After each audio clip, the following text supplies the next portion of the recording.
Sugar City Morning Show. Muy buenos días, compañeros. Bienvenidos todos al Sugar City Morning Show. Son exactamente las 7:01. Un gran gusto saludarles, donde sea que se encuentren, bien dentro del país de Belice o quizás en el extranjero. Estamos transmitiendo en vivo desde Nortevisión Canal 10 y los arreglos que tenemos con las compañías proveedoras de señal de cable permiten que nuestra señal se vea por todo el país de Belice, y también estamos en vivo en el internet. Así que estoy consciente de que ciertas personas nos ven en vivo desde los Estados Unidos. ¿Qué tal? Muy buenos días. Simplemente tienes que teclear Sugar City Morning Show en el programa YouTube y ya para la fecha que quieres ver. Y si quieres ver la fecha de hoy, entonces simplemente teclas 16 de abril, April 16, 2018, y aparece. Compañeros, es un gran gusto saludarles, pero también estamos, antes que se me olvide, también estamos transmitiendo en vivo desde aquí de Trial Farm a través de la señal por aire, es más, a través de la torre grandote aquí, que permite que las personas que no tienen cable nos logren ver. Si es que vives en una circunvecindad de 20 millas alrededor del país, del pueblo de Orange Walk, perdón. Así que es un gran gusto saludarles. Bienvenidos, good morning, and welcome to the Sugar City Morning Show. It's always a pleasure to greet you. Today is the 16th of April, and today is Monday, and it is exactly 3 minutes after 7 o'clock. Como siempre, vamos a empezar nuestro programa dándole gracias, reconociendo las bendiciones de nuestro Creador, reconociendo sobre todo que existe un Creador y que tenemos que agradecerle a Él por todo lo que hace por nosotros.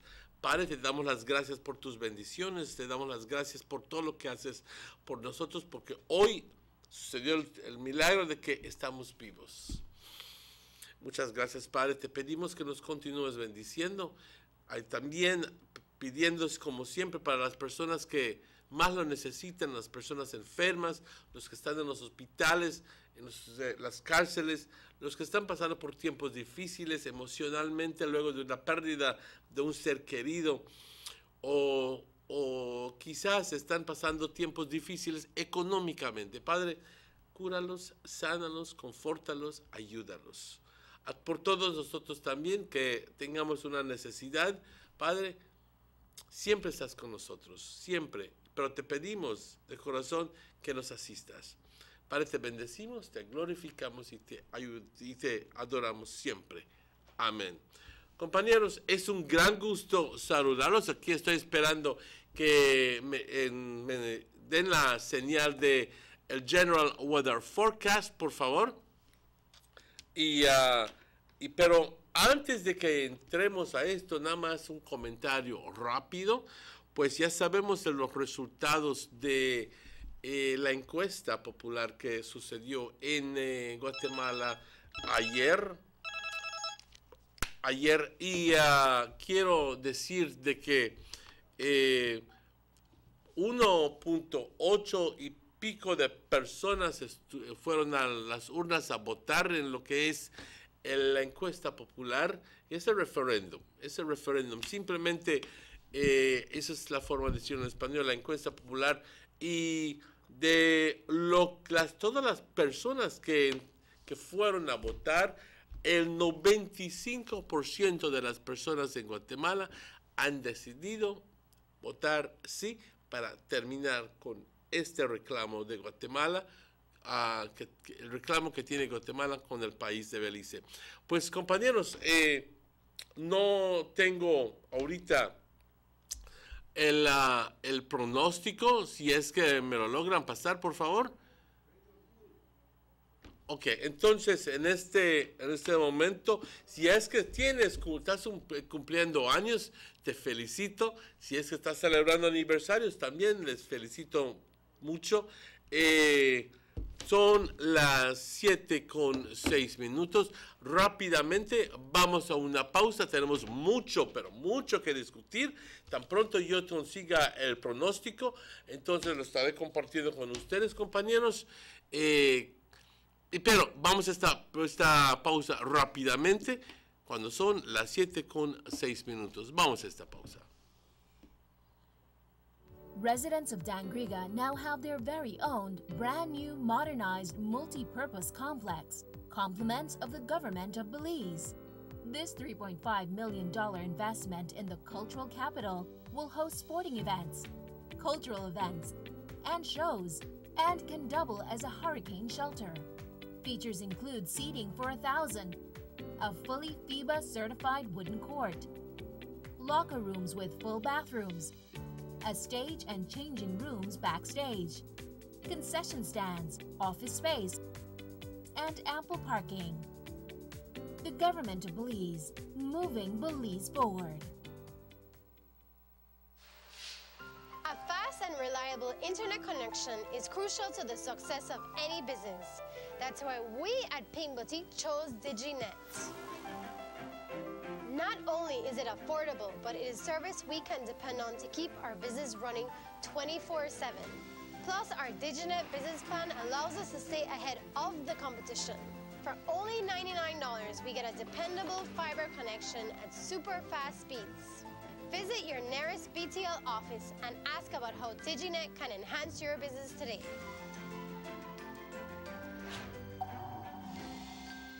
Now available in San Pedro, Northside Belize City, Ladyville, and Belmopan. Coming soon to Orange Walk. The Philip Goldson Highway between Belize City and the Philip Goldson International Airport is getting a major facelift to the tune of $31.5 million. Section B of the highway upgrading project between Haulover Bridge and the Buttonwood Bay Boulevard roundabout is underway at an investment of $21 million. Works consist of the full rehabilitation of the road to paved standard, which includes the widening of the road to 4 lanes, lined sidewalks and drains, wide shoulders, median, and parking, plus a bus lane at designated sections of the road. LED road lighting will be installed along with road safety features such as signs, reflectors, and road markings. The project will also facilitate in the improvement of underground infrastructure for the public utility companies. The government of Belize, moving Belize forward. 6 cylinders to pure potential and better performance. It looks like it vibrates. You think it could be the horsepower?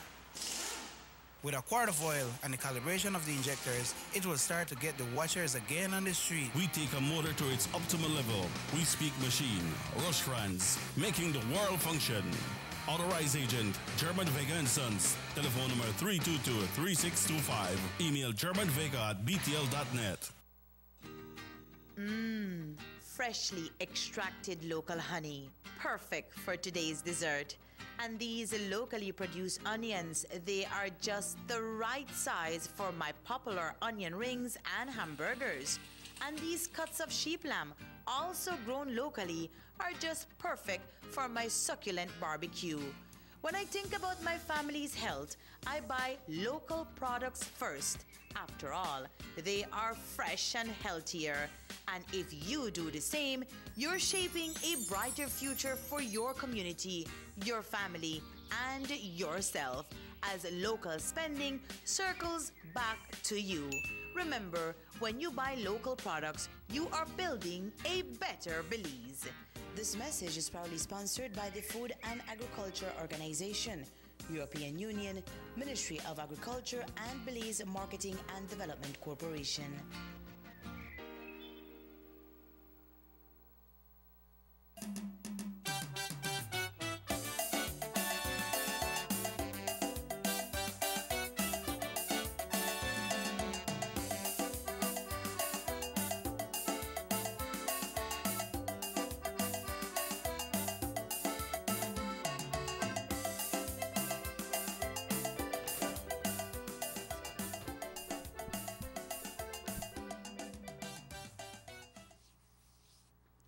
Welcome back to the Sugar City Morning Show. Bienvenidos, compañeros.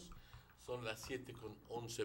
Nuestras disculpas por no tener el pronóstico del tiempo, pero lo estaremos compartiendo con ustedes tantito luego.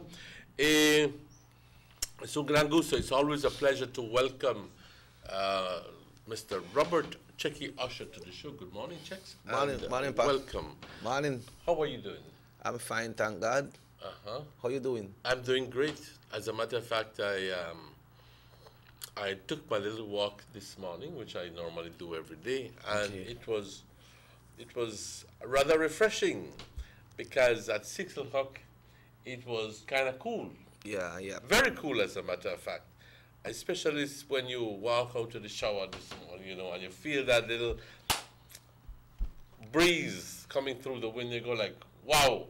Yeah. You know what I mean? True. But and I at this time, April 15th, it's not customary. It's not usual that we have a cold front. But I commented on it last week because there was a lot of cold all the way down south in the United States. As a matter of fact, some people were complaining all the way down south in St. Louis, Missouri, saying, "Hey, why is it so cold in April?" And we are, And this was a rather vigorous cold front that came down, attested by the fact that on Sunday morning we had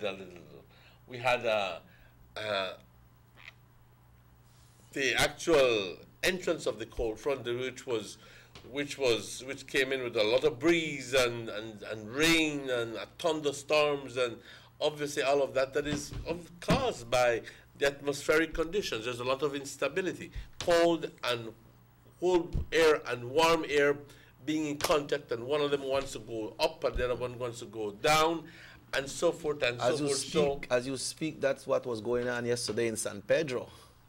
If you not really hear the audio, but that's how things will behave up there with the breeze and the rain, and so. Well, I was looking at it through my window, and this is San Pedro. Yes, I saw. Yes, and I saw the swats of rain just come past by my window, and I heard some zinc roofing go like, you want pop off and just fly away. But fortunately, we did not have any damages, anything like that. It was a rather strong breeze that came down on us on Sunday morning. I'm sorry, and even in the afternoon there was another little occurrence. About maybe 3 o'clock or 4 o'clock, something like that. But it did not amount to anything else. But, ladies and gentlemen, a nice, comfortable day today. It's not going to go all the way up to 95 or 94 or anything like that today. It's unfortunate, like I said, that we don't have the forecast, but we'll be sharing that with you very shortly.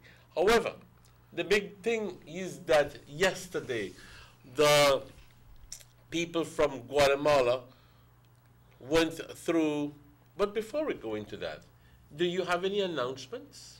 Well, the announcement that we have is because Emmanuel is nice and good today. That's the big announcement of the day, Emmanuel, but we understand of the passing of a police officer, a very high-ranking police officer by the name of Mr. Palomo. He was here in Orange Walk working. He was here more than one time on our show, and we understand it's something. They said a pneumonia. He passed away at the KHMH or some hospital at the city, But has he been here on our show? Yes, he has been here more than one time. More than one time, he's been here on our show. I believe he was the second in charge of Orange Walk at one time, but he worked here in Orange Walk. And he was the one that was talking to us about the different gangs in Orange Walk and the different hot spots here in Orange Walk. You might not recall, but I will show you a picture later. And also in Corozal, a businessman was gunned down in Corozal. I understand when he was exiting his building, someone pulled up with a mask and they shot him and ran off in the bush. Unfortunately, the person passed away, And also there was another murder in Belize City yesterday evening, shortly before 6 o'clock.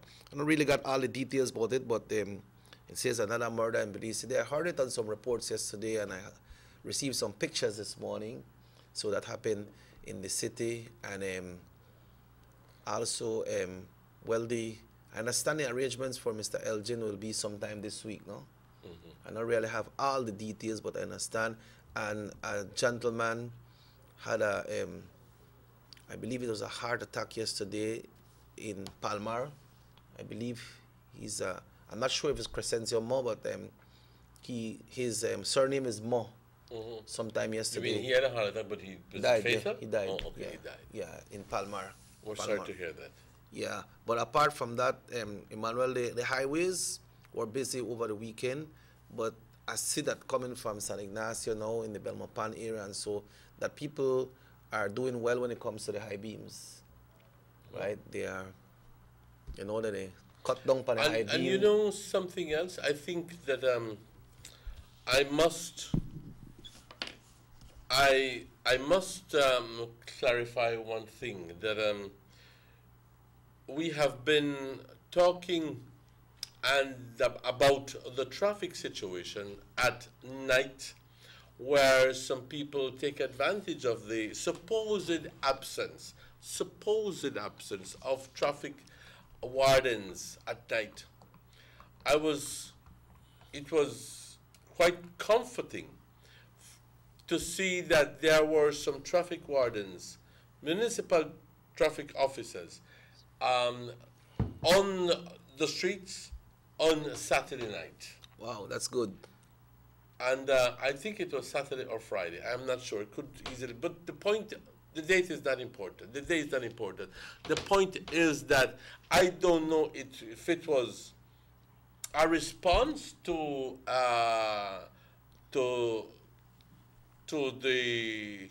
the discussion that we have had, and in regards to the supposed necessity of traffic wardens being out on the street at night, because traffic violations don't only happen during the day. Hello, they happen at night as well, and more happen at night, and more so. So I was very glad to see some of the traffic officers out on the streets on last week during the course of the night.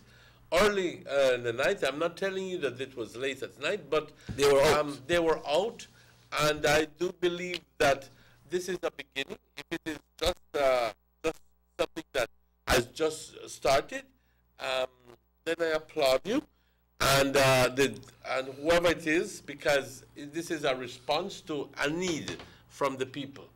So if it's something that has been going on for a while, well, our apologies if we hadn't noticed, but this is one of the very, in fact, this was the first time that I saw officers at night. Had you seen officers at night sometimes, before? yes, sometimes, but we don't really come out much at night, man, but that's why we don't see them, see them there. No? But you see, around 3:45 p.m. Friday, I was coming from the Trial Farm School, and right here where the pedestrian ramp, you just have the little bumps there now, right? Right, the cutoff. So children, they pass the street, right then they walk between, and suddenly one a vehicle come, look here, and the speed of that person jump that bump, no pa? That's no joke. The back I pick up and I lift up. Then they had a next vehicle, they got up front. Two vehicles. So the vehicle behind the first one, he tried to overtake that one, and this one so that three of them, he overtake that one too, and he blow the man out of the way, and he push. Well, exactly my point. Exactly. So that three of them abreast him. That is when you need traffic officers to correct the situation. And that's 3:45 in the evening, 3:45. Exactly my point. This right there, so Emmanuel, if we just sit down right there, so with a camera, the kind of footage they would have pick up and show people, they would have believed it because in a seat, but they will be very, very surprised to see. You mentioned a while ago, I think it was last week or so, that the jurisdiction of the Municipal Transport Authority extends all the way up to the roundabout by El Establo. By Establo. Yeah. And that's a fact. That's what I understand. That's what you understand. Yeah, because I catch them out there one time, there's a sound check, sorry, not sound check, traffic check, and I asked them, you know, if they work this area. They said they go all the way to El Establo, that's their jurisdiction. Because remember, people from this area here pay, some of them business places, they pay their trade license as well, and I believe that is paid at the town council. That's what trade licenses don't have anything to do with traffic lights. Yes, but then they collect up here, so they give a e-service up here too. But that's what I understand, that their jurisdiction is all the way. We need to clarify that, because I'm not entirely convinced that is so. Yeah. But and I don't have a problem if it were like that. And the thing is that at the end of the day, we need more supervision when it comes to traffic violations, because like as I always mentioned, ladies and gentlemen, the traffic on some of the roads, and especially on Otrobenke Road, is an accident waiting to happen. Big one too. I'm going to repeat my concern over and over and over again, especially in the area by where I live, which is by the corner of Lyle and Otrobenke Road. People don't stop any longer at those little bumps, the ones with the metal caps, yeah, the las tortuguitas, okay? And they don't stop there anymore. In fact, as a matter of fact, you just hear the boom of the vehicle passing over it at high speed. And well, then, if that is the case, you need to either put up a bump and replace those, because they're not serving any function at all, and people are just completely disregarding it, completely. Yeah. But we need that, because remember that situation there with the curve is the potentially dangerous area. But going back to what is the important news at this moment, ladies and gentlemen, is that Guatemala has voted a resounding yes to go to the International Court of Justice to resolve the Guatemalan claim to Belize. Now, the question that is being asked is very simple. The question that was being asked is the following. Do you agree that any legal claim of Guatemala against Belize relating to land and insular territories and to any maritime areas pertaining to these territories should be submitted to the International Court of Justice for final settlement, and that it determine finally the boundaries of the respective territories and areas of the parties? From the information that we have received, and I do believe that... I'm trying to get some right now as we speak, right? Approximately 1.9 million Guatemalans went to the polls.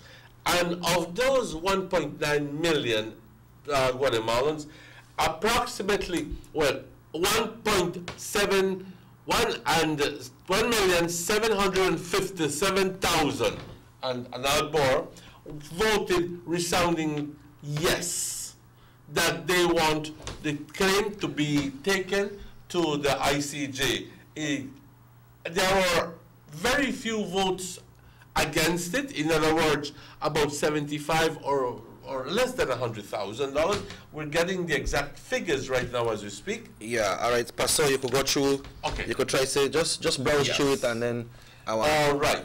So that's from 95.86% of the people voted a resounding yes.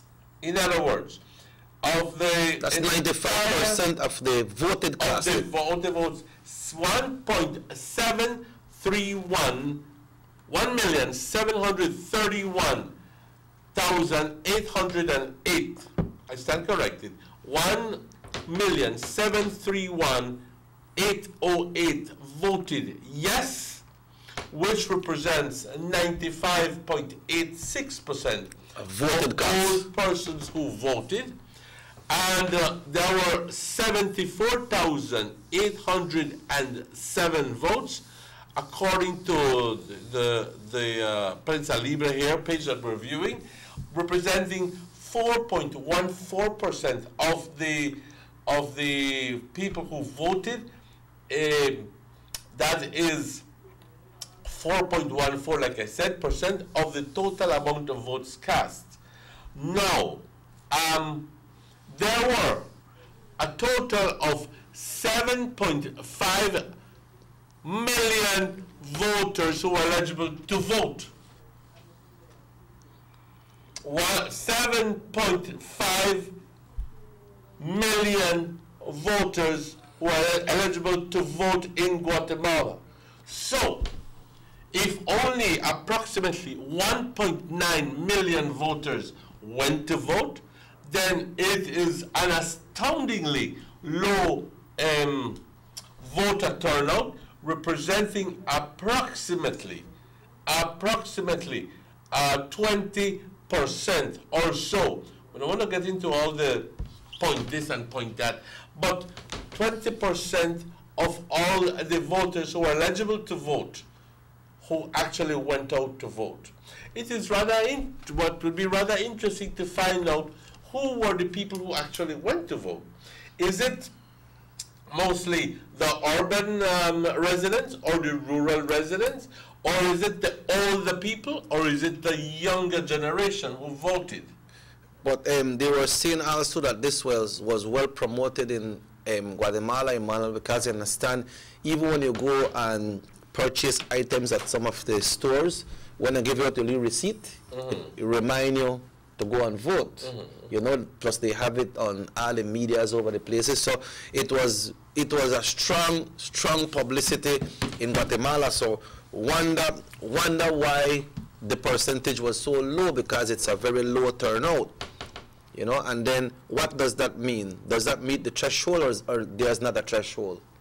No, there wasn't a threshold. In other words, those 20% that voted represented the people had an option to go to vote. The people had an option to go to vote. And that represents Guatemala's position. Okay. That they are voting yes towards going to the ICJ. Yeah. Okay? Yeah. And there is a press release coming from the government of Belize saying the government of Belize, through its Ministry of Foreign Affairs, rejects completely the statement made by Guatemalan Vice President Cabrera, who stated that Belize will be holding a referendum in May of 2018. Obviously, this was a statement that was made by the Vice President. Now the government of Belize is completely refuting that. We knew that was done. So Belize's ambassador to Guatemala, His Excellency Alexis Rosado, made appearances on the Guatemalan media and informed the Guatemalan and international media who are currently in Guatemala that Belize's referendum will be held after the re-registration process is sufficiently complete, and stated that Belize also proposes to intensify its public awareness campaign starting this month. So this is a statement from the government of Belize Information Service refuting completely the claim that Belize will be holding its referendum on May 2018. That is not so. Hello, good morning, Sugar City Morning Show. Good morning, buenos días. Buenos días, morning. Yes. What? I'm sorry? Today, the 6th of April, is a very historic day in Orange history. Because 148 years ago, in 1870, Marcos Canul, Bonifacio Novello, and Asuncion Eck launched an expedition coming out of Caledonia, and they attacked Corozal, and they occupied Corozal. And you know, there was a series of disturbances in our history, and this might have been why Mexico signed with England what is known as the Spencer-Mariscal Treaty that established the boundaries, the Rio Hondo, to separate Mexico from British Honduras. So it's a very historic day. Okay. Yeah. Well, thank you for that information. Just, because the God, Mr. Evan Hyde and Mandela said that we are not being taught Maya history and African history, but not even Belizean history are being taught in schools, you know? Okay, and you have a nice day, bye. You too now. Right. Thank you very much for that information. Gracias. Yeah, but Emmanuel, but you see, this thing was well promoted in Guatemala, and still they had a real, very low turnout. Then when they interview some of the people there, and some people say, well, we the vote because we hear. You see, we hear that they say that just they recognize the borders, make people know where is Belize and where is Guatemala. Some of them say that pues no sé qué está pasando, pero voy a votar. You understand? And that because they do a lot of promotion in Guatemala, but I don't know if all this campaign in Guatemala started a week ago, 2 weeks ago, or how long they have been educating people. Tienes que entender la magnitud de este evento. 7.5 millones, 7.5 million voters need to be informed and educated. And it's obvious that a lot of people didn't bother to listen to the programs, to the campaign, and so forth. So that is the problem. I wonder if they may just want to put up this referendum and make people say yes, but with a very, very low turnout. So they go say, at least would they try, but it don't work.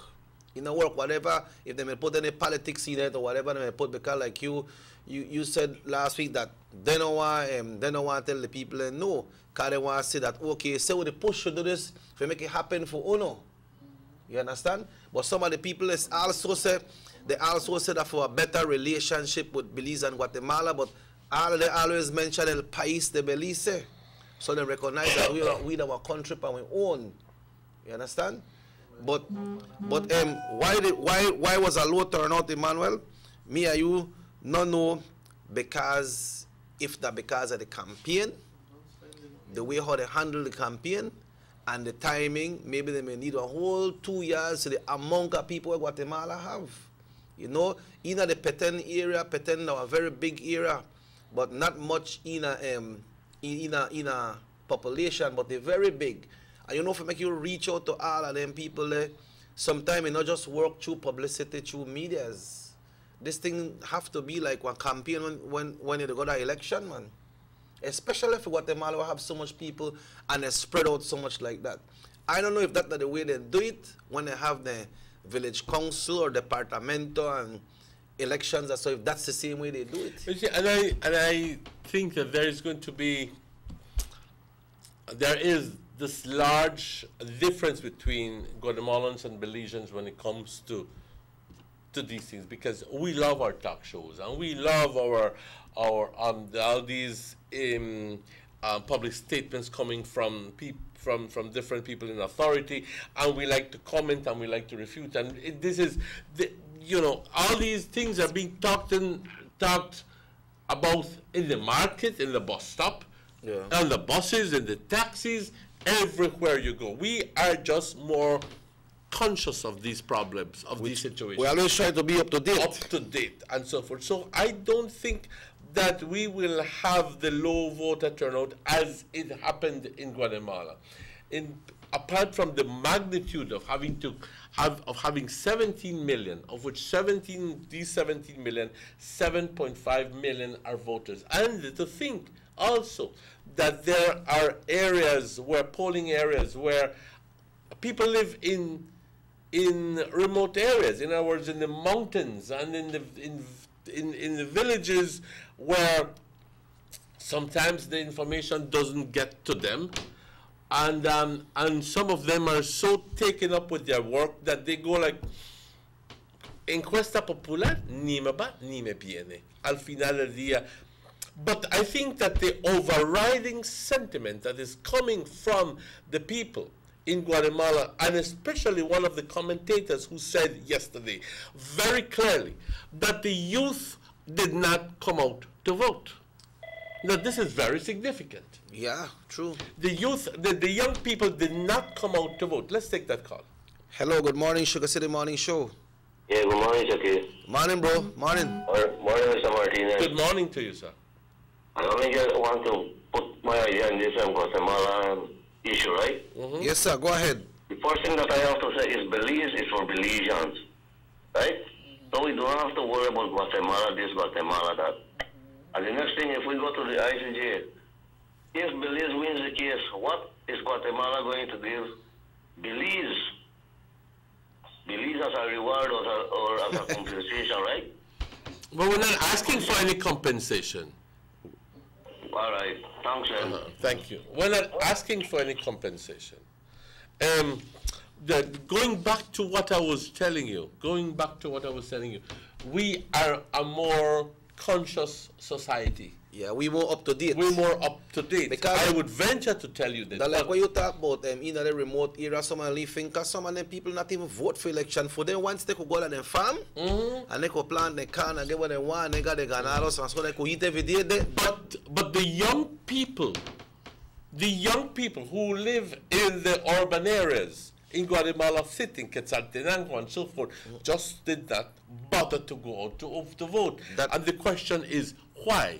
Is it very simply because at the end of the day, they are in agreement with the fact that Belize is already an independent country and should remain sovereign with territorial integrity, and that it is a complete waste of time for it to go to the polls and to vote on if we're going to the ICJ or not? Can it be that it's just something that the young people, that it doesn't mean anything to them? They go like, I don't quieras, a mí no me importa. Belice ya es Belice, tenemos que respetar a Belice como un país soberano, independiente. ¿Será que esa es la actitud que viene? ¿Y será que simplemente algunas personas ya de mayor edad son las personas que están instigando esta situación? Can it be? Hello, good morning, Sugar City Morning Show. Hello, Mr. Checker. Morning. My view in this ICJ is, you say if we have eyes to win, why shouldn't we go to the ICJ?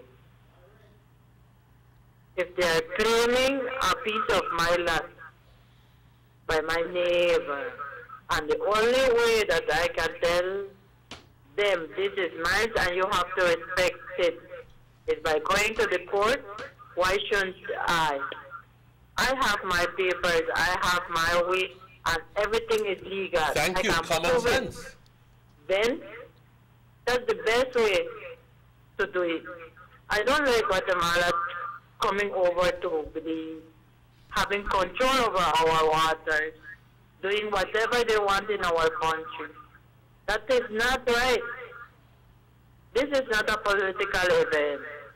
If the other party has ideas, has how to educate Belizeans, come on, let's join hands. Thank you. So, stand up as Belizeans, not as a PUP, nor as a UDP. We are Belizeans, and let's show Guatemala that we want to protect our areas, to show them that this is mine and you have to respect it.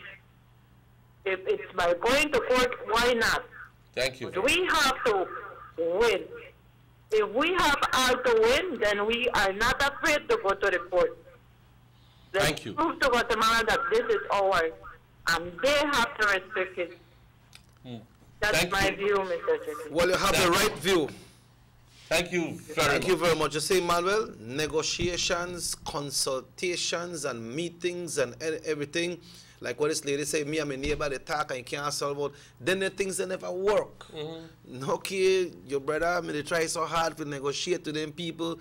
A lot of people try, Assad, then do this, then do that, and nothing works. So, thank you very much. And but a key component of the message coming from the lady is the following: what will the other party do? Well, we know as a fact that the United Democratic Party was promoting a yes vote. Right. However, the vote was left to conscience. Okay? Because it was not the mandate of everybody. But the point is that the People's United Party is the one who promoted initiated the transactions to go to the International Court of Justice. And then, after a while, we're apparently playing politics with the whole issue. Should we vote yes? Should we vote no? Me no. But there were very, very big people mentioned when it came to the negotiating team and those persons who were proposing or were in agreement with going to the ICJ. There were big names, and all of those names come from within the PUP. Big names. Okay? And those people, I'm hoping that are going to convince the party, the People's United Party, to not play politics, with the issue. Because at the end of the day, if we want a concerted effort coming from all the people of Belize, we don't want this party to vote because of politics.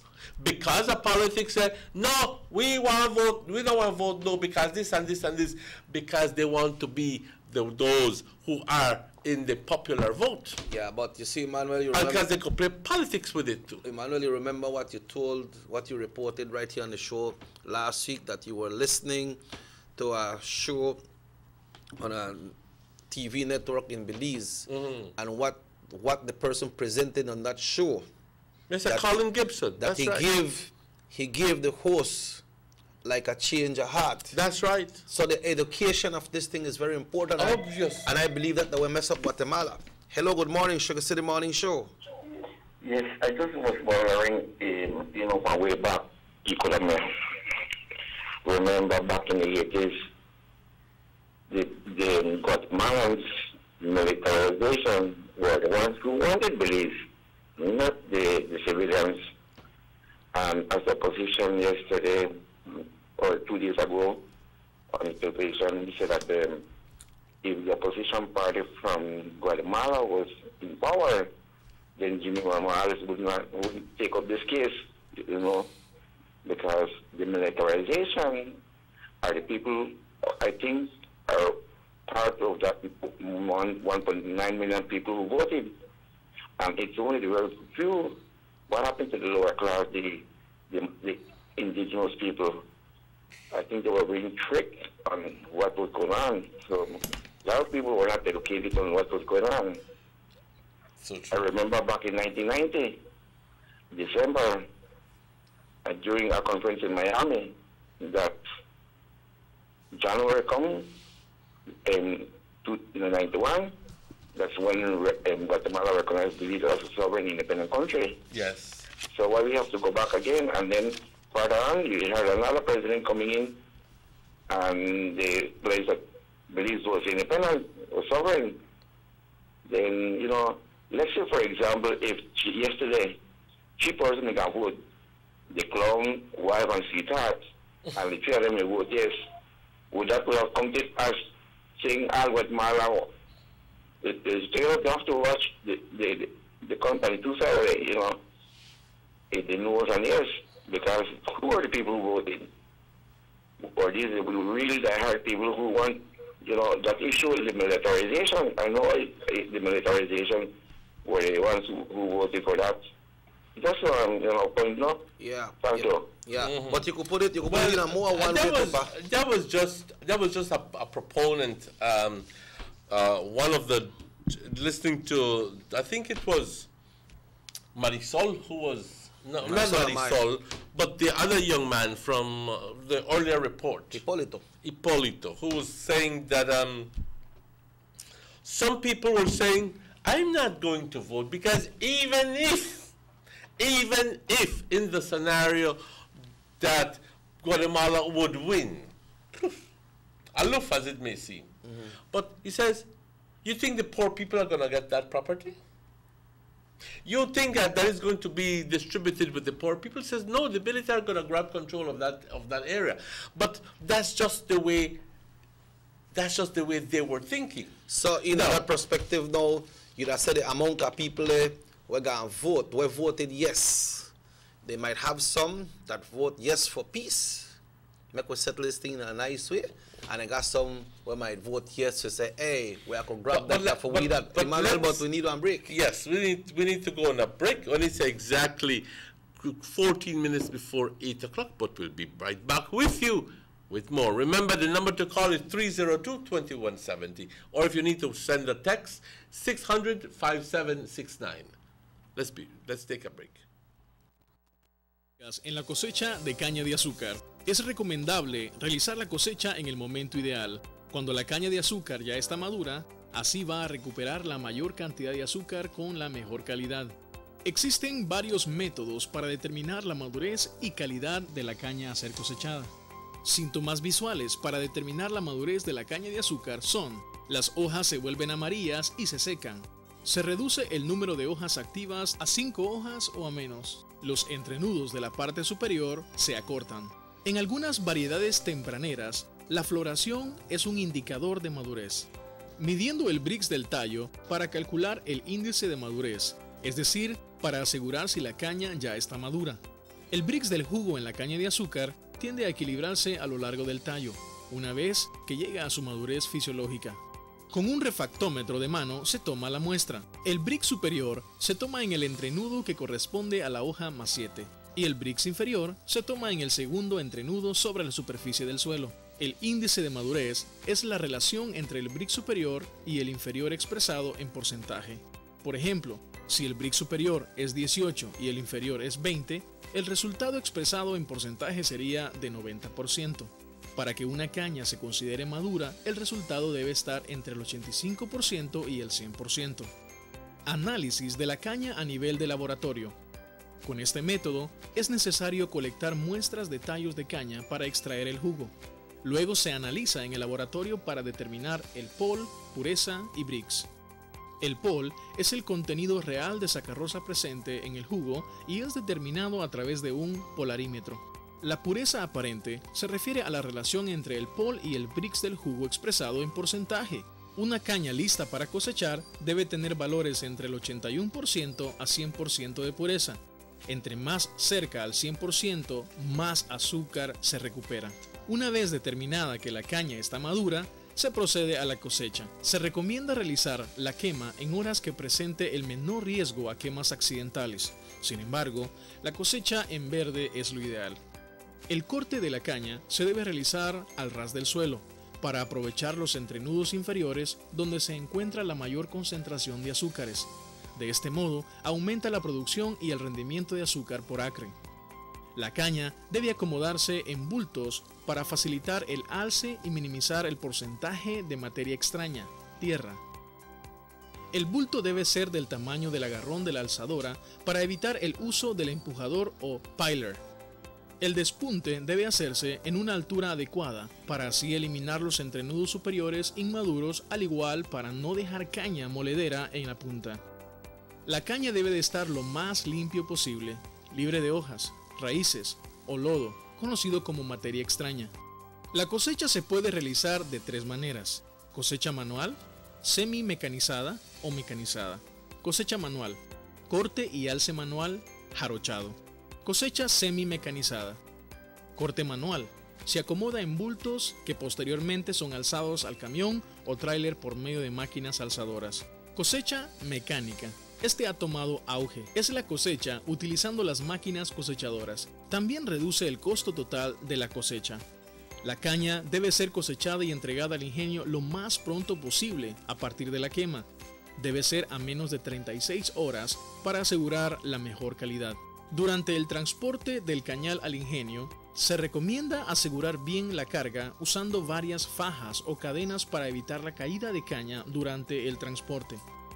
Al momento de registrar su viaje en la caseta, asegúrese de recibir su boleto del oficial encargado para que su producción se registre en el sistema de información de la industria.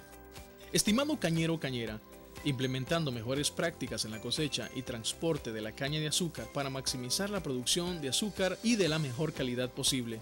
Este resultará en una industria eficiente, de menor impacto al ambiente y sustentable, asegurando mejores ingresos para todos, y así mejorar la calidad de vida de las familias. Una industria impactando la vida de todos.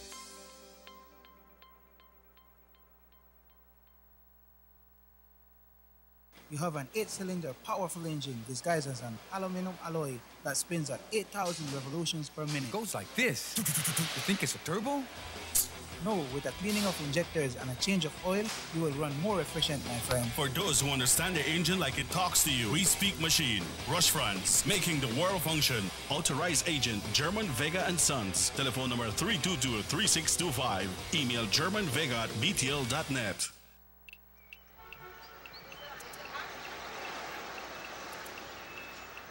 Everyone needs a getaway. Why not make it in your own backyard?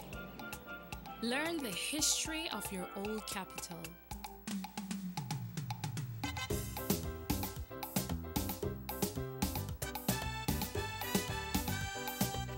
Or venture out on a road trip to experience the village life and be captivated by nature's wildlife, culture, and food.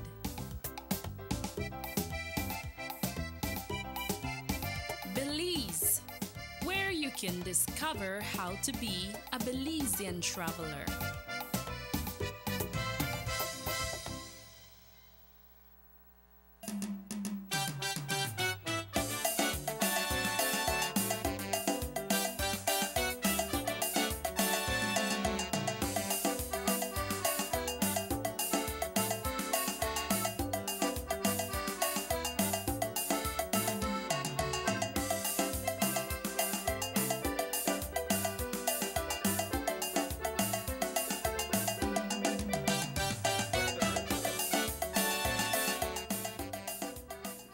Welcome back to the Sugar City Morning Show, folks. As we're here this morning, look like a ghost passport to the camera. I don't really do it. I see things get dark, but I don't know what when things happen, are funny things, you know. But you see, like when I lady in the talk about when me, good morning, but when me, you look like a coffee the burn you.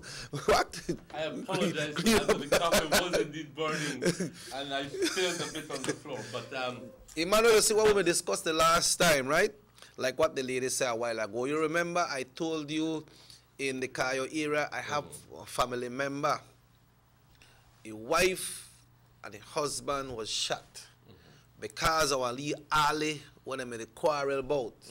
Then the quarrel about this alley, then talk one another, they can't negotiate something, and then they're gonna try put one little fence, or then the next one start to walk through and say, you can't walk through this kind of stuff for me. It end up in a murderation. The same thing like what Belizeans will try to mention, all them people try to negotiate. I believe, the agencies like, I believe that Honorable Said Musa mentioned, I don't remember if it was recorded in the House of Representatives, that the best way to go is the ICJ. But remember, at that time, they were in power. They were in power. Right now, there are different scenarios. So I hope that they are called the correct way and say, okay, make we deal with this thing. I tell you, they have groups out there when I bring out the campaign in a day and days right there. That time before this Guatemala thing, before Guatemala had their voting, that they got a group out there bring out to say, no, not the ICJ, but I'll repeat again, what you tell me about that show. The host of that show, he never too sure if he is supposed to go or not go. He made them up on the no side. But one time this gentleman broke it down to him, then he decided, yeah, you know, this is real. We need people like them there for company show, for make us educate the people in this area. I think it should be paramountly clear to the Ministry of Foreign Affairs. Paramountly clear. Very, very clear. That they need to begin their campaign as soon as possible to educate, to inform and educate the Belizean population as to the pros and cons of going to the ICJ. Because should be very, very clear. They could see what happened in Guatemala, right? Exactly. Because the majority of people never come out. They have some people right that say, we're going to leave farmers. So, para mí no importa. Es de súper importancia que el Ministerio de Relaciones Exteriores aquí en Belice entienda y muy en claro la importancia de empezar la campaña educacional e informativa aquí en Belice lo más antes posible. Para evitar la situación como sucedió en Guatemala, que nada más un 20% de la población salió a votar. Por X razones, compañeros. Por X razones. Uno, por quizás falta de información, falta de educación, falta de motivación. Porque aunque estés informado acerca de eso, pero no estás suficientemente motivado para ir a votar, pues te vale, ni siquiera vas a ir. Yeah. Pero es de súper importancia que nosotros aquí en Belice tengamos la suficiente información y educación para poder ir a las urnas y tomar una decisión informada. That's right, that's right. You see, Emmanuel, when people come, you see like when they had this 9 amendment consultation, then go about the different districts. But when they come, they got this consultation 7 o'clock, 8 o'clock the night. They have a lot of people who can't attend anything there. But then what time do you do it? How do you mean what time? You have to do do it it 3 o'clock in the afternoon when people are working as well? You have to find, all right, if you can do it in another time, not make that be just for the whole district. You have to find how you reach out in the other areas where you reach people, because this that everybody needs to know about this thing. I would like to invite the general public to, given the renewed interest that exists right now on the Guatemalan case, to become informed through either the internet, going to the page, because there is a page, page. Okay. There is a page, okay, and I will be informing you very, very shortly about what is the name of that page. But if you can very simply get a pocket guide to the referendum on the ICJ, okay. I do believe that the Ministry of Foreign Affairs has these books, and they can make it available to the libraries, to the schools, so teachers and educators can equally read these things and become informed. It is very, very simple. One of the topics, and I'd like to just dwell on it for a very short time, it says why we need to end the dispute. Why we need to end this dispute. And there is a subheading at the bottom, and it says the dispute still exists. Now, the United Nations General Assembly resolutions on Belize of 1975 through 1980 did not end the dispute. Remember that this was before the attainment of independence. Okay? It did not end the dispute. The huge international support for our independence with full sovereignty and territorial integrity made it possible, along with the continued British military presence achieved through that same support, for Belize to become independent in 1981 with security and territorial integrity. Those same UN resolutions also called for continued negotiations to resolve the dispute. I'm putting all of this into perspective, so you take your time. United Nations General Assembly resolutions are not legally binding. I repeat, are not legally binding. They are political declarations. This is why we never really argued the legal case before the United Nations, although Guatemala spent dozens of hours doing so. And a lot of people say, why are we not going to United Nations go fight this thing? You're wasting your time. Very literally wasting your time. In those resolutions that we wrote, not once did we mention the 1859 treaty, nor our legal arguments, nor the definition of borders, because we knew that was very simply not necessary. Again, UNGA resolutions are not legally binding. Our arguments were firmly based on our right as a people to self-determination and independence. We explained that we were unique, multi-ethnic people, neither British nor Guatemalan, but Belizean, and that we had the right to choose independence, and we won near unanimous support for that. Putting it in perspective, so just bear a little while. When the Security Council voted to admit Belize to membership as a sovereign state, that did not mean that Belize's declared borders were internationally ratified. I'm mentioning this. Think about it for a second. If membership recognized your borders, there would not be dozens of such disputes between countries that are members of the United Nations. You have Belize, Guatemala, you have Guyana, Venezuela, you have a number of other cases. If once you attain independence for the United Nations, that resolves all the disputes, then we wouldn't have all of these disputes current. All the organizations that supported our call for independence and that have continued to support us also call in most of their resolutions and statements for negotiations to end the dispute. Neither the General Assembly nor the Security Council of the United Nations has the power to declare a country's border. None of these organizations have a power to declare a country's borders. The only UN organ authorized to do so is the International Court of Justice. It is very, very clear. So let me go through and tell you, oh, I'm going to the United Nations Security Council, ask them to give a vote. You're wasting your time, ladies and gentlemen. When Guatemala recognized us as an independent state, it expressly resolved the dispute as a matter to be peacefully resolved between two sovereign states. And again, just think for a second about it. All disputes taken to arbitration or to the ICJ or resolved by other means are between states that recognized each other. So no doubt about it, the dispute does exist. We say, make no worry about Guatemala. That's a Fidel problem, and that is an ostrich hiding its head in the sand and trying to fool yourself into a situation that by not accepting the fact that there is a problem, that it will literally go away.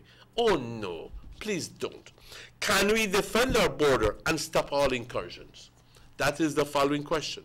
He says, maybe we can build a fence or a wall along our borders. The world recognizes that there is a dispute between Guatemala and Belize and believes that the dispute should be resolved by peaceful means.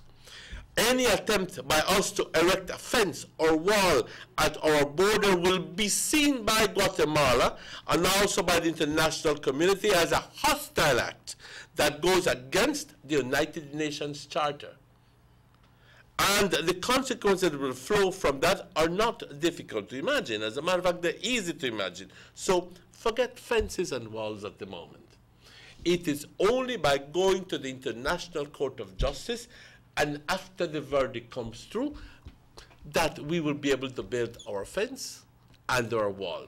But the point is, it says, a lot of people are going, but what if we lose? I think that is a genuine concern. Ladies and gentlemen, I know I put myself front owner right now. And I trust that neither would my brother, Fred Martinez, go through all these, the problem of proposing that we go to the ICJ if they were not convinced that this is the right way to go and that Belize stands nothing to lose. Yeah, and then when people say, but what, because someone text, what, when you go to ICJ, let's say Belize win, and Guatemala now respect that situation. Well, that will not be the fight between us and Guatemala. That will be the fight between them and the International Court of Justice. Yeah, because the fight between them and we, that is over. That is over. The court has given its. So before we went, ladies and gentlemen, before we went to even consider, and I say we, but before the government even went to consider proposing to the International Court and to the people of Belize going to the International Court, we weighed our chances. The government said, okay, if negotiations don't work, if all of these consultations and confidence-building measures and blah, blah, blah have not worked, then we need to end the dispute. Why we need to end the dispute? We have to stop the incursions of Guatemalans into our country.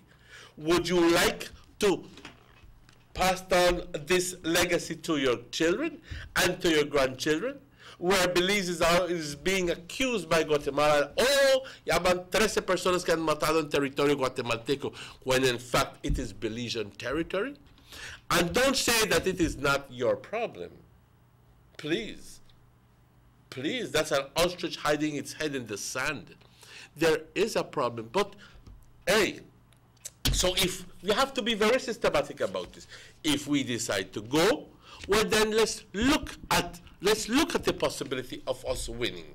So we consulted lawyers. We consulted the international lawyer. We consulted with a number of very influential, powerful lawyers.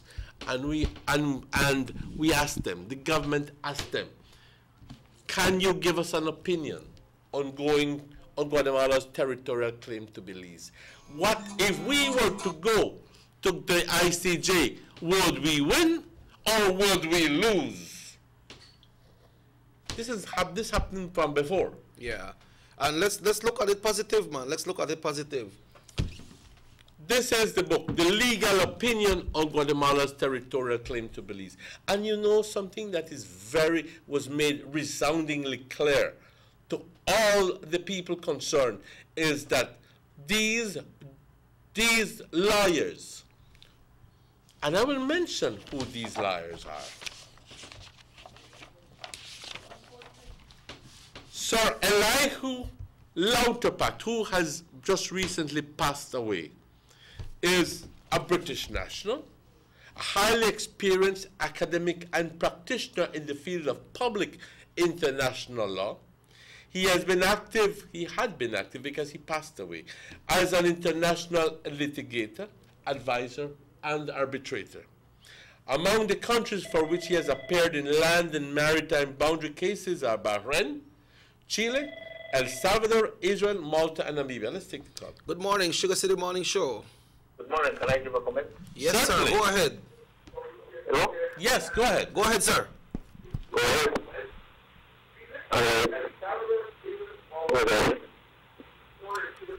Good morning. Good morning. I understand that the Vice President of Guatemala has announced that in May, the Belize will have the referendum. Now, if that is so, what happened to the promise that they will clean up the registration list? Sir, before that happens. No.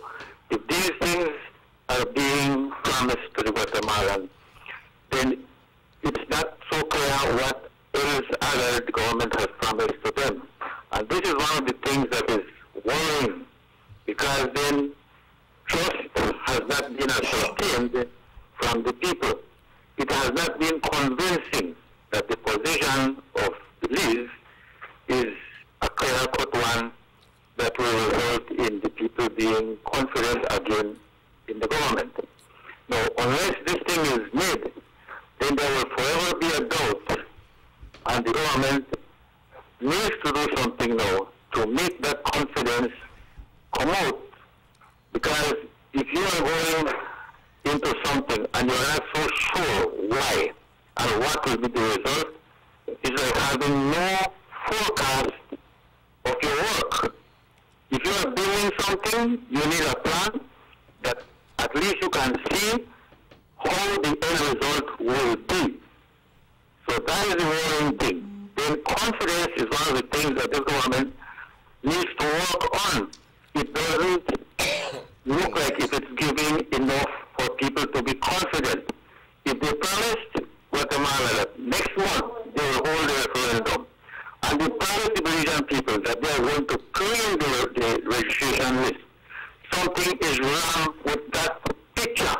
Thank you. May I interject? Okay, just let me quickly answer the first part of the question. And earlier on the show, we read a press release from the government of Belize that completely and categorically refutes the statement made by the Guatemalan vice president.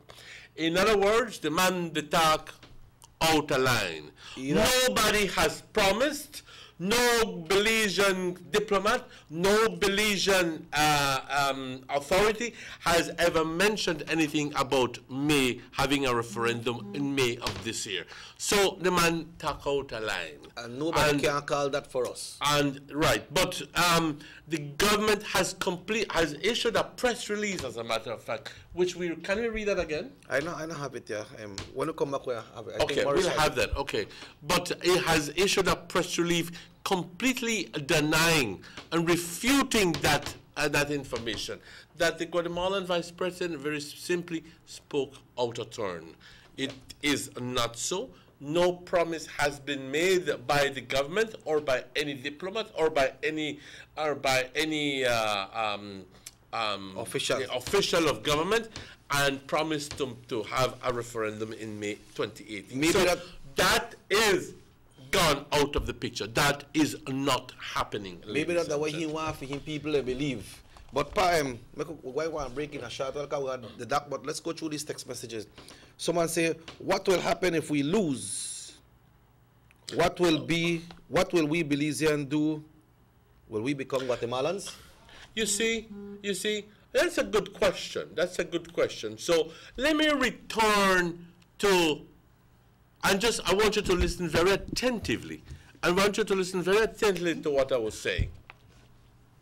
I want to listen very attentively to what you were saying. These are the persons who wrote this legal opinion that very importantly said, Belize, you got nothing to lose. You will not lose if you go to the ICJ. And this person is Sir Elihu Lauterpacht, who has died last year. But one of the persons is George Stephen Schwebel, who is a United States citizen, and until recently the president of the International Court of Justice. He was the president of the ICJ. He was a past judge of the ICJ. And we were very fortunate to get him to give an opinion. And if you have president of the International Court of Justice, a past president, who is in the thick of things, immersed into the way that the ICJ thinks, and he tells you, you don't have a problem. In other words, go ahead, you will win. And he actually put his signature behind it. Another person is Professor Shabtai Rosen, who is an Israeli citizen, who is an eminent lawyer, and Professor Orrego Vicuña, who says very clearly, these are the lawyers, some of the lawyers that the Belize delegation has visited through the help of the OAS and through the help of other organizations, and have asked them to give a statement on, okay, we'll win or we'll lose. This is before it was presented to anybody as a possibility. Yeah, that is like if you go to attorney, you talk to attorney and say, you know what, this they happen, that they happen. I don't want to carry this man a court, and after the attorney listen to the board say, you know what, why? Only better settle out a court. But this is not the case. This is not the case. In this case, ladies and gentlemen, Belize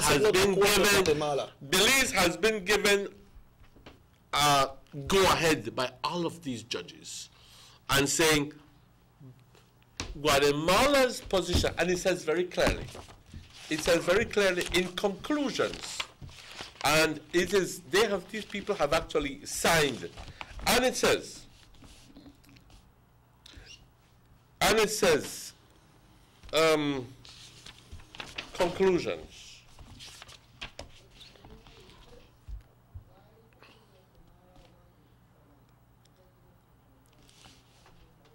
Belize, it says, you have nothing to worry about. This is not verbatim. This is just a long page. So I'm trying to find the part exactly where it says you have nothing to worry about. The title, let me just begin. It says the treaty basis of the title of Belize.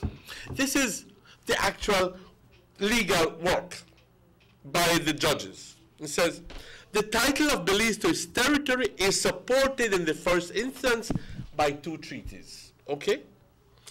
The 1859 Boundary Convention and the,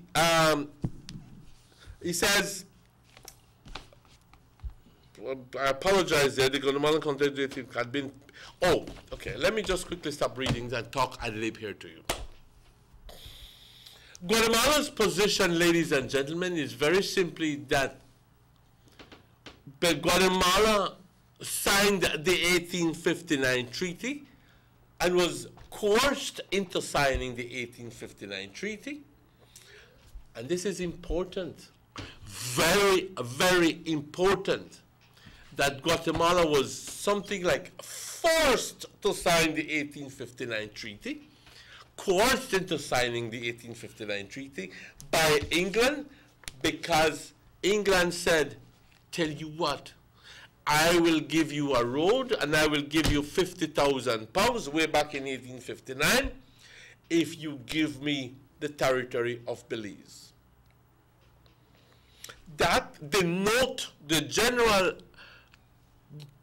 not note, but the tone of the 1859 convention has to be established from very early. It, according to the treaty itself, it is never mentioned that it is a treaty of cession. In other words, that I give you this in terms of something else. Yo te doy a Belize por si tú me das 50,000 libras. No trade-off. Nada de eso.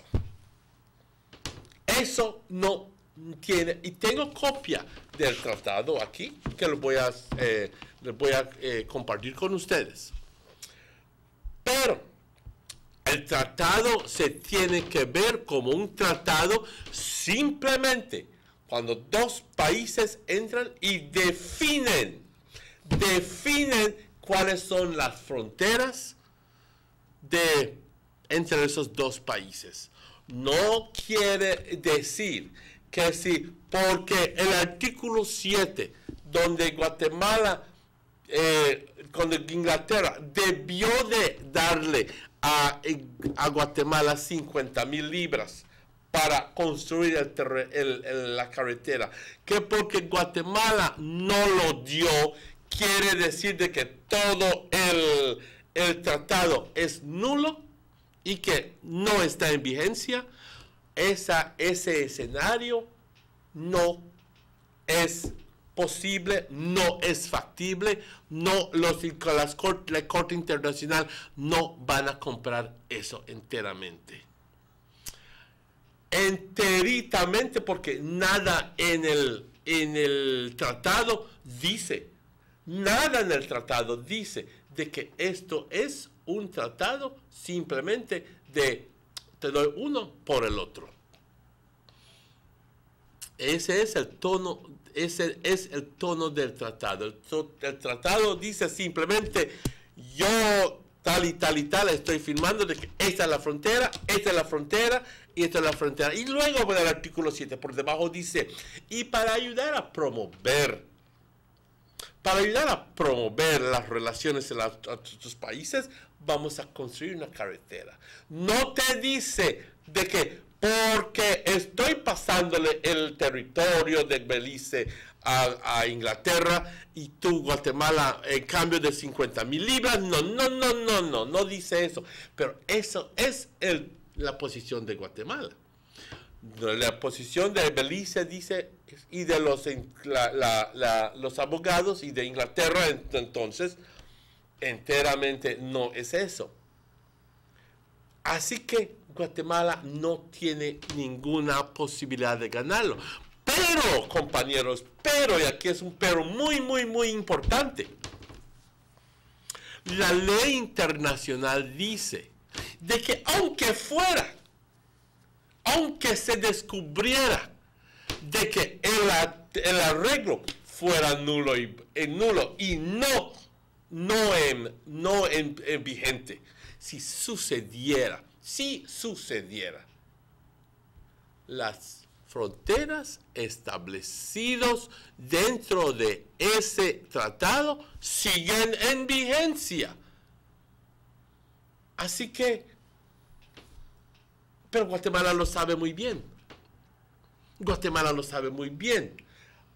Pero esto es ley internacional. Aunque se declarara nulo y inválido ese tratado, las fronteras establecidos dentro de ese tratado siguen siendo las fronteras, porque eso es ley internacional y no hay ningún juez ni ninguna corte de ley que pueda ir en contra de eso.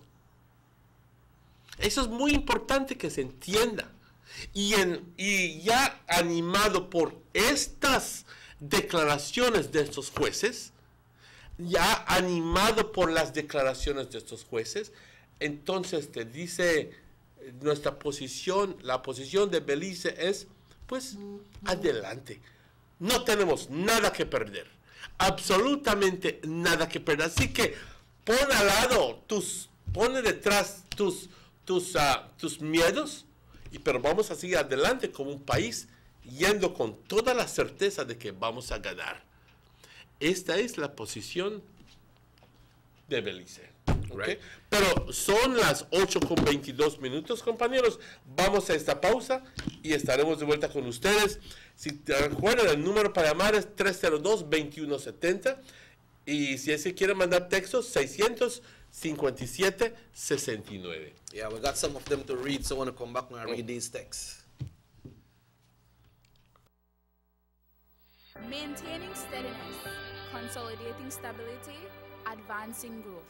In the Capital 3 budget, provisions of over $43 million have been made to finance the following key infrastructure projects. Continuation of the upgrading of the Hummingbird Highway, $11 million. Continuation of the Belize Southside Poverty Alleviation Project, $4 million. Commencement of work on the upgrading of new sections of the George Price Highway, including the construction of a new double-lane bridge at Roaring Creek, $13 million. Commencement of work on the upgrading of a new section of the Philip Golson Highway, $5 million. Commencement of work on the new Airport Link Road, joining the access road to the PGIA, joining that with the Western Highway, $3 million. Commencement of work on the new Hallover Bridge, $3 million. And commencement of work on phase 1 of the Caracol Road project, $4 million. In addition, provision of $9.5 million has also been made for projects in the education and health sectors and towards our vaunted poverty alleviation programs. Mr. Speaker, I should point out that as we have done in all the years since taking office, we will again be financing our capital program wholly from concessional sources provided by our international development partners. We will not be borrowing any funds on commercial terms. These are the investments that will continue the transformation and continue to bring the jobs to lower even more the unemployment rate and lift lives and the economy. The government of Belize, moving Belize forward. Before we signed up for DigiNet, things at home were a bit...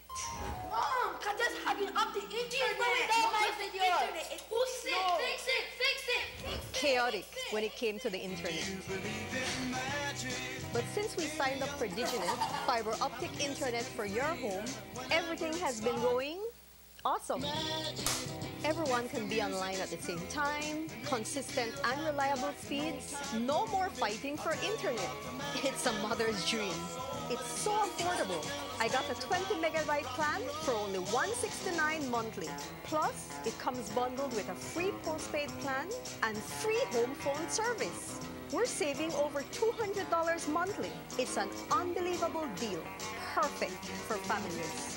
Trust me, visit your nearest BTL office and ask about Diginet today.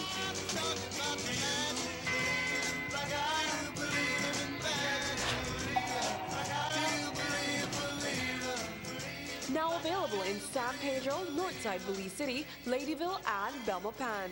Coming soon to Orange Walk. Give me the real milk, the number one milk, Dano milk, then love Dano milk. You can whip it scream, for Dano milk it is real, yes, Dano milk, then love Dano milk. All over Cayo and in San Pedro, Dano milk, then love Dano milk. Dano milk in the morning, Dano milk in the evening, Dano milk. Give me Dano milk. Up north in Corozal, supermarket and them all. Dano milk, then love Dano milk. All over this land and in Belmopan, yes, Dano milk. Give me Dano milk. Say in Dangriga, down south in Fiji, Dano milk, then love Dano milk. You can hear this talk, cause it's in Orange Walk, yeah, Dano milk. I love Dano milk. Dano milk powder, probably the best milk powder in the world. Dano. Buster. They see you and how you're living. Always a star. Yes, you live in color to the limit. Large and in charge. Yes, that's why you rock with Buster. Refreshing range of colorful flavors. Always a star, never the audience. You run things never run you. Yes, you are the life of it, not just a part of it. Your life is never black and white. Live in full color. Buster. The San Ignacio-Santa Elena Bypass project is now complete. The transformation began in 2012, and now residents of the Twin Towns and visitors alike are enjoying the end result. Works include the full pavement of Lamalus Boulevard, along with 2 miles of sidewalks and drainage, LED lighting, and a roundabout at the entrance of Santa Elena. The Twin Towns now boast the longest and widest bridge in Belize, immune to flooding from the occasional rise in water levels of the McCall River. A bypass road was also built linking the new bridge to Joseph Andrews Drive, which was rehabilitated, as well as 1 mile of pavement, a median, and 2 miles of sidewalks and drainage. This was all done to the tune of $34.8 million. But that's not all. The project was extended due to savings from the successful execution and implementation of the initial scope of works. Now over 2 miles of additional roadworks will commence, including George Price Avenue, Liberty Avenue, and the George Price Highway between Three Flags and Hawksworth Bridge. The government of Belize, moving Belize forward.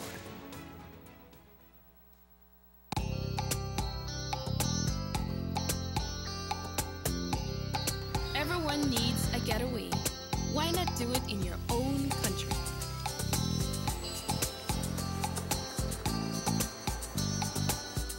Sun, fun, and relaxation are just a short distance away.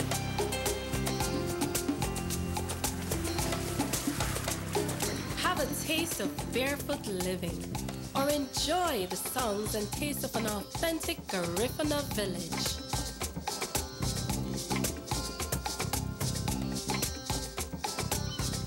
Allow yourself to be swept away by Southern hospitality and living. Escape the hectic world and enjoy a beautiful sunset. Belize, where you can discover how to be a Belizean traveler.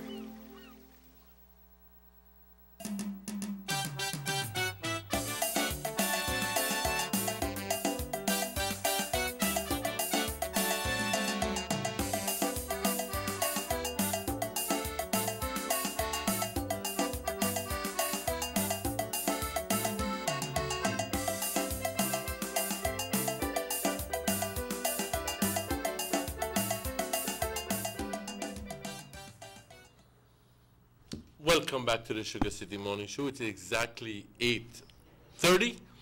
Bienvenidos de vuelta, compañeros. Y aquí con Mr. Robert Checky Usher, platicando acerca de los resultados de la encuesta popular que se llevó a cabo ayer en Guatemala, donde de un total de 7.5 millones de personas que están registrados como votantes, nada más, menos de 2 millones en realidad salieron a votar.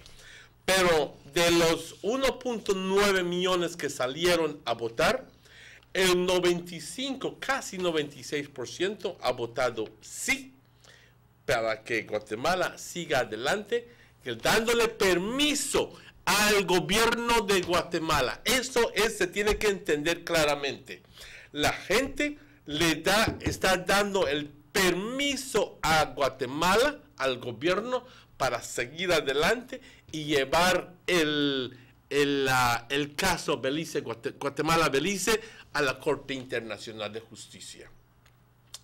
Esto, según la ley internacional, tiene que suceder antes de que cualquier país vaya a la Corte Internacional de Justicia. Por eso es de que nosotros vamos a atender el de nosotros y no crean aquella declaración que hizo el vicepresidente de Guatemala diciendo de que Belice va a tener su encuesta popular tan pronto en mayo, que es el otro mes. Eso no es cierto. Repito, no es cierto. Esa persona completamente mal informado y no es cierto lo que dijo.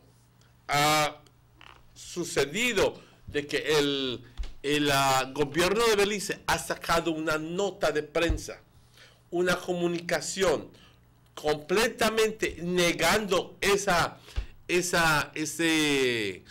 comentario del vicepresidente que dice que Belice va a tener su encuesta en el mes de mayo.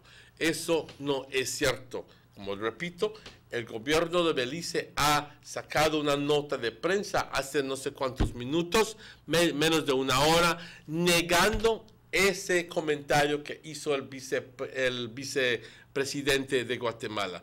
No sé dónde consiguió esta información este individuo y créame que nadie le ha prometido a él de que Belice lo va a tener en mayo. Eso es todo parte del comentario que se hizo dentro de la nota de prensa. Eso es muy importante que se entienda. Sugar City Morning Show, hello, good morning. Good morning. Morning, sir. Gentlemen, concerning with what happened in Guatemala this weekend with the referendum they had, I think we need to yes, we can go through with the referendum here in Belize, but we need to clear our voters list the way it is. We need to go through with registration because we have a lot of foreigners that are not living here, they live in Guatemala, specifically Guatemalans that are living in Guatemala, but they're registered here in Belize. And that's bogus, man. Both political parties did this crap. Most likely, the UEP did more than that.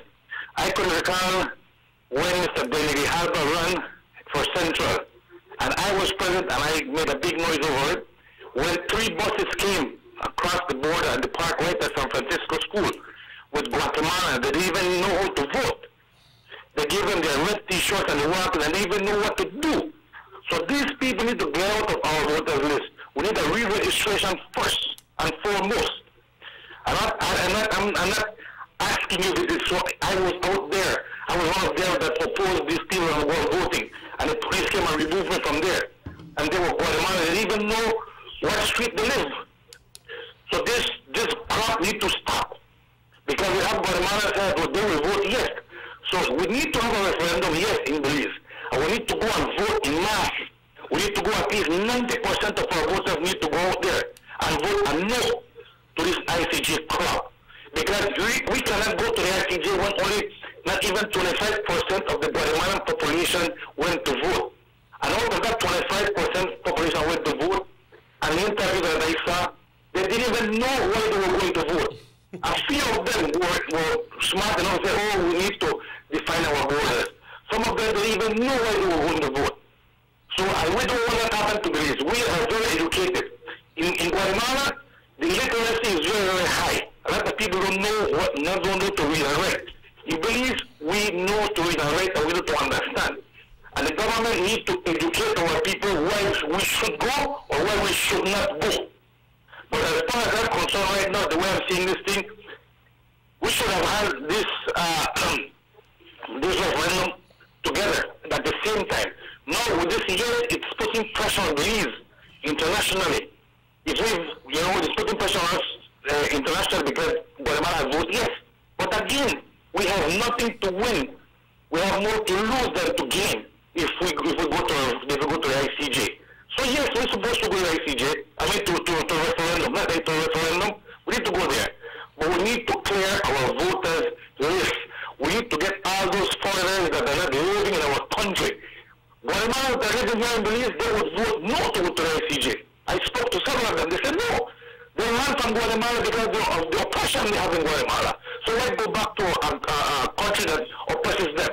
So I think the Guatemala that are here in Belize, they say they would never vote for Belize to go to the ICJ in Guatemala, for Guatemala. But the Guatemalans that are living in Guatemala, right, in Melchor, in Flores, right, they would vote yes. Because they don't know what they're voting for.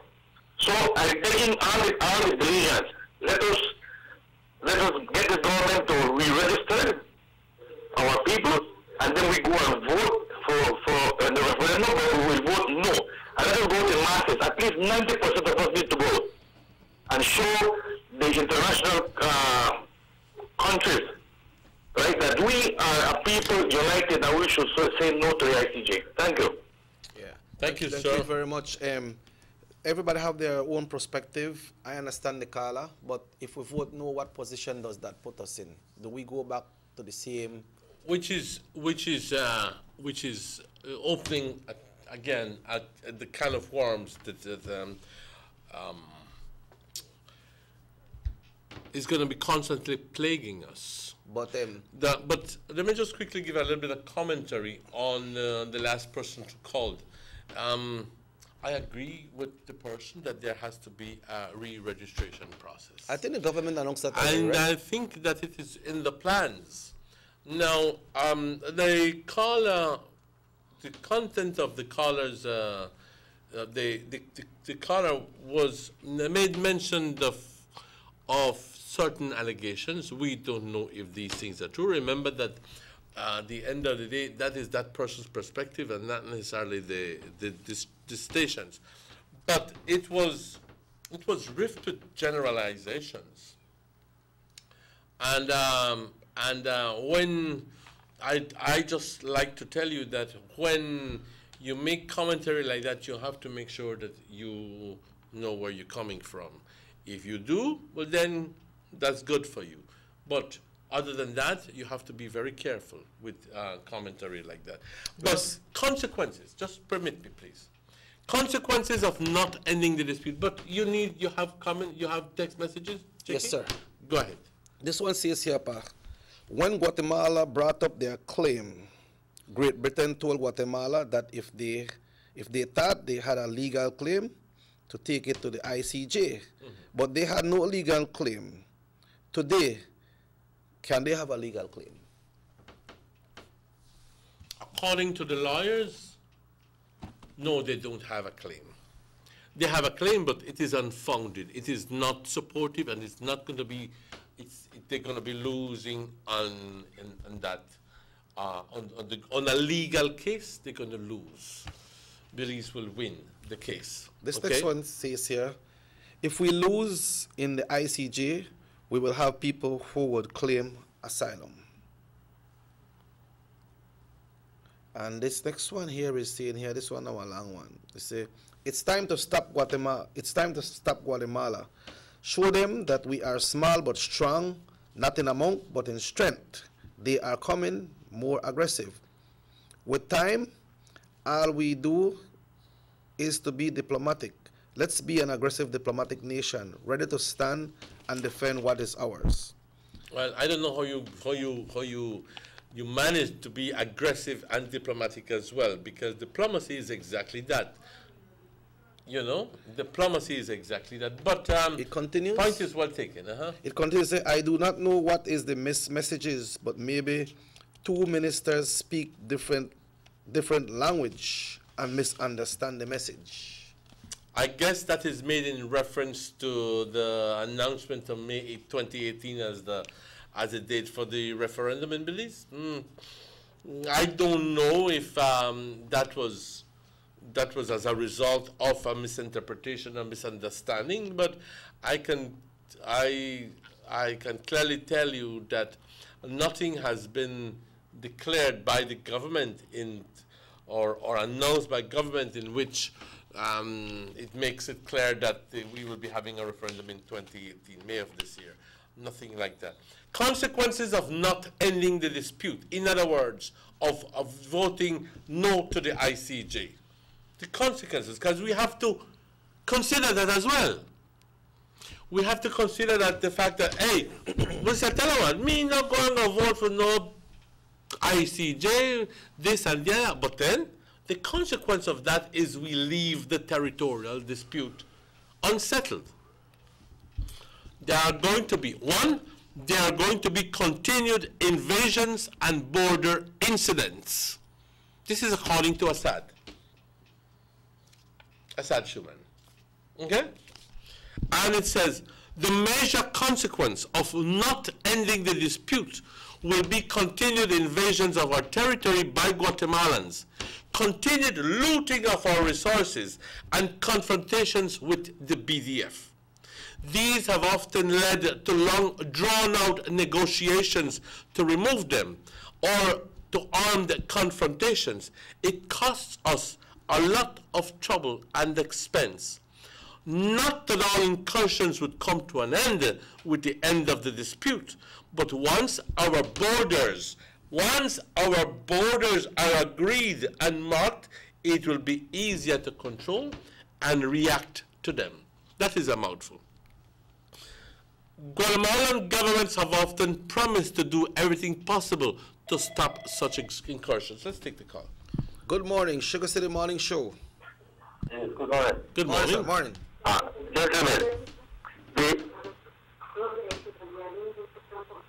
Gentlemen, just lower your television, please. Thank you. I have a television lower. Gentlemen, tell me something. Isn't the adjacency zone established because there is a border and on both sides there is a pact that no activity should be done in there? You see, the Guatemalan government puts it that there is no border. But for them to have an adjacency zone, there has to be a border from which they can measure on the east and on the west. So, that erroneous idea that they are putting forward, that there is no border, is not good. They should let it be known. The adjacency zone exists because there is a border. And on the west side, which is one side, and on the east side is the other side, there is a pact in which no activity should be done. Nobody should go in there and try to do any kind of development or things like that. That is why the adjacency zone is made. Because it is an area where no activity should be done by either Belizeans or Guatemalans. But the fact is that there is a border running right through the middle. So why can't the Guatemalan government agree to mark the border so that they will know how far the adjacency zone is on each side? But because every presidential candidate has promised the people in its campaign que vamos a conseguir a Belize. Thank you. That is what is messing up the whole thing. That false idea of vamos a conseguir a Belize. And then those people win the election. It doesn't matter if it's a crown that they put. You see? So this is why we here understand the matter of the adjacency zone. And then if you listen listen to the people in Guatemala. Everybody is, vamos a conseguir un pedazo, ¿no? Vamos a quitar, dice. This same damn idea of quitar terreno. That is what is messing us everything every time. No, if the government does not make these things clear, that they are not going to see anything because they have full knowledge, as you are saying you have in that paper. Full ownership and title. If there is that, well, let them come out and show that they have enough cojones. Because it doesn't appear like if they are doing that, all of them are getting out. Uganda is getting out. Senegal is getting out. Who's is getting out?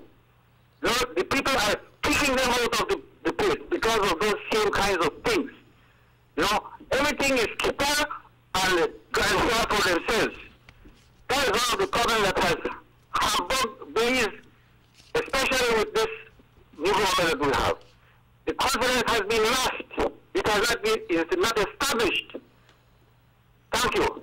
Thanks to you, sir. I think we mentioned something pertinent to that earlier this morning, Manuel, and we started with last week, but saying that, okay, so this president, whether the Guatemala now, will try show the people, all right, we're going to the ICJ for sure no, that we there to know. You see, it's all part of the tactics, ladies and gentlemen. Let's grow up, like Joan Rivers would say. Okay? It's all part of the tactics from Guatemala to try to bolster the participation in the referendum and to try to get the people to vote yes. A ellos les conviene que el Guatemala vote sí y les conviene asentar este asunto lo antes posible porque, como dije, compañeros, y como dijo también correctamente el individuo, este asunto de Belice es político. A la gran mayoría de la gente les vale madre si es que vas al ICJ o si es que no vas al ICJ. En realidad ellos reconocen que Belice es un país, y esto tenemos que resaltarlo, que es un país soberano, independiente, con todo el derecho de continuar como un país con su territorio intacto. Nada más una cierta cantidad de la gente continúa con este afán de, vamos a conseguir una porción de Belice. Conseguir nada. No van a conseguir nada. Yo creo que está claramente expuesto ya y que Belice tiene un 100% posibilidad de ganar ese caso. Pero entonces, animado con todo esto, compañeros, ¿por qué no ir? ¿Por qué no ir? Vamos a ir un tantito a escuchar en inglés, vamos a leerlo. Una de las cosas que más nos concierne y que quizás sea lo que más le concierne al gobierno guatemalteco es, en toda realidad, el acceso marítimo a sus áreas de Livingston, a sus áreas de Puerto Barrios. Ahí es donde está lo importante de esto. En realidad, vamos a escuchar qué Assad dice acerca de esto. Y Assad es una de las personas, quizás la persona mejor equipada para poder hablar y exponer en esto. And he's all for Belize. And he's all for Belize. No maritime borders. We don't have any. We do not have, this is all relative to the 2013 publication. Let me condition these comments. This is all relative to the 2013 situation, as it were. We do not have a delimited and agreed maritime area.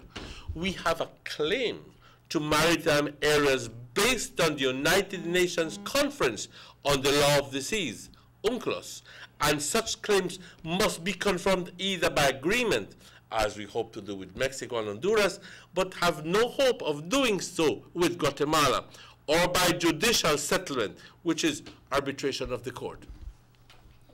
It says, until we settle our land borders with Guatemala, we cannot agree on our maritime borders either, since these depend on the land. You can't go to the UNCLOS or whatever authority to determine the extent. Because if you were to draw the map of Belize and Honduras and Guatemala, you would find out that if Belize would extend its 12-mile territorial limit, and Honduras would do the same, that Guatemala is pretty much locked in. So we may need to do some sort of adjustment in that area to permit Guatemala access. And there's nothing wrong with that, ladies and gentlemen. If we were equally locked in, we would empathize with the situation in Guatemala. But we have to understand that that would be perfectly legal. We would not be giving up any sea, any territorial, any land. We would not be giving out any keys, anything, just permission to use that area. Anyway, apart from the potential conflicts that this may give rise to, the uncertainty will affect our ability to exploit the resources of the sea in certain areas, resources we desperately need for economic and social development. That is Assad's comment there. Loss of economic opportunities. And then he talks about loss of international support. Ladies and gentlemen, it's almost 9 o'clock. I got 2 texts. Go ahead. This person said Belize is no adjacency zone. Belize is their own independent, sovereign neighborhood nation.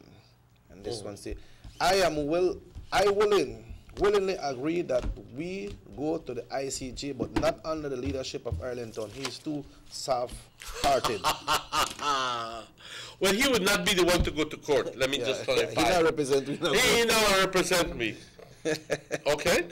We have, not we, I'm using the word we here, but the government has, not at the moment, but, and I'm not, I think, qualified to disclose this, but it would be a panel of highly respected lawyers who would do that. Please, Mr. Elrington, and I agree with you sometimes, and I said it once, and I'm going to say it again. Sometimes I feel like butter in my head because he's too soft, he's too peaceful, he's too, maybe we need that kind of person in the position that he's in, because if it were left to somebody else, we would already have a confrontation. Maybe would be real. Maybe we're out of hand already. Maybe we'd be out of hand already, and we would fall into the advances of Guatemala, because what they want to do is to provoke, and jerk my power side, and see how we react. And sometimes, what we need is somebody like that. But many of us stay up on the side who go like, you show me tell on this way, you show me do on this way, and you show me joke on back.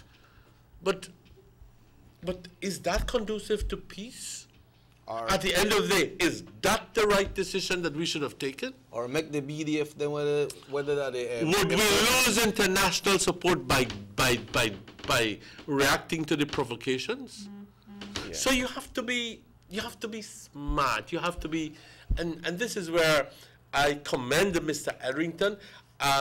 But again, his passive way would not do us well in fighting for as a lawyer in the National Court of Justice. So put that out of your mind. I need you to do a very important clarification, Emmanuel, with this text. But with that statement that the Vice President of Guatemala made about the referendum, I hope he will correct that, because they are having a press conference 10 o'clock this morning. So let's hope in that press conference that will be corrected. But if he said that or not, that is not Belize's case. Now this person say, Emmanuel, we were talking about the CCJ and the ICJ last week. You were educating the audience and let them know it's 2 different things, right? Completely 2 different things. Now this person on this text, that's why it's good to correct people and educate people. This person said, ICJ always rule against Belize. No faith in them. If Belizean vote no. What next? But we've never been to the ICJ. How can you say that?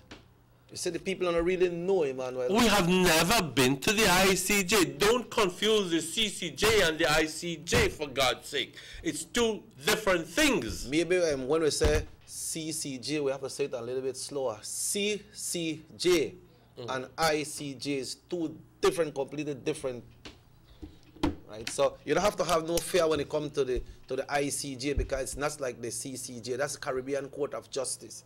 And they don't have the capacity to deal with their kind of big case. Because first and foremost, it is the CCJ is the supreme authority when it comes to internal matters from within criminal cases and so forth from within the country of Belize. In other words, it takes the position of what was previously the Privy Council under the Queen, and now it's a more regional, more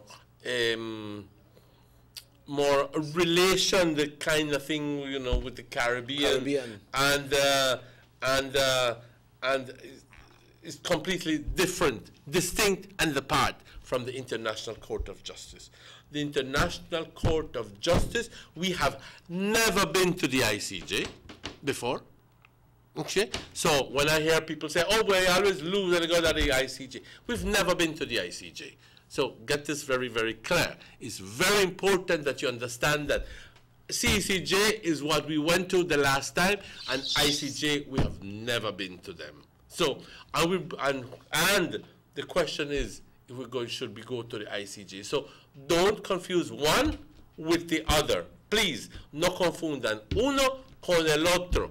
El CCJ es uno y el ICJ es otro. Okay. Yeah, but okay. Yeah, you have your opinion with your confidence you have, but you see, people, Belize is trying to settle this thing very carefully, very peacefully. And I don't feel like we have nothing to settle. All we have one document to come out and Guatemala know his position, because he not claim nothing. We have what we have, whatever we, right? So that way we going to defend. We're going to well, really, we're going to get confirmation. Confirmation. I like to use this tactic. We're going to get confirmation of our title. Because we're not going to be putting up our title and say, tell you what, you can contact PCI if you want. No. We're not doing that. We're not going to be losing anything. We're not going to be putting up anything for them to take our piece. No. We're getting confirmation of our title. We're not going nothing but a table. Stamp and seal saying this is valid. Yeah. And there's a big difference as to going to the ICJ saying, with an unclear mind, and saying, well, what if we lose? What if they take a peace? They don't take nothing in the first place. They cannot, ladies and gentlemen. I understand the fear that is innate within all of us when it comes to that. And I do believe that it's only natural. But once you begin to inform yourself, and once you begin to understand that Belize has a foolproof approach, that at the end of the day we're being encouraged by the international community saying, go because you know and lose. And because you know and lose, it's a perfect opportunity to settle this thing. We are a member of the United Nations. We are, the United Nations has its arm of the International Court of Justice, and the International Court of Justice will never vote against this self-determination. They will never vote against the border disputes, the border that have been signed and ratified by both countries as back as 1859. Okay? No ifs nor buts about that. They will not do it. These are international lawyers saying, hey, why if Belize has such a good chance, an excellent chance of going forward, this is a wonderful opportunity to once and for all finish the dispute. Yeah, and we have never been to the ICJ. This is the we first. have never been to the ICJ. Yeah, so, Pa, it's 9 o'clock, bro. It's 9 o'clock. Well, enough ranting and raving for today. But and I think that it should become paramountly clear again to the Ministry of Foreign Affairs that they need to begin their campaign as soon as possible, so that we can have more discussion, we can have more exposition of the facts as they are, and more detailed information. I'm going to be sending out an invitation very shortly to the Ministry of Foreign Affairs to see if they can send us somebody who can expound more and who will be able to answer questions in regards to the position of Belize's legal position in terms of the Belize-Guatemala referendum. So let's say one thing. Compañeros, thank you very much for tuning into the Sugar City Morning Show, and the show repeats again tonight at 9. But we will be back with you tomorrow morning at the same hour. Thank you, production team. Thank you, Checky. Thank you, and but above all, thank you, the audience. My name is Emmanuel, your faithful servant. I'm Robert Checky Usher, and folks, hasta mañana. Until we meet again. Hasta luego, se cuidan todos. Hasta luego.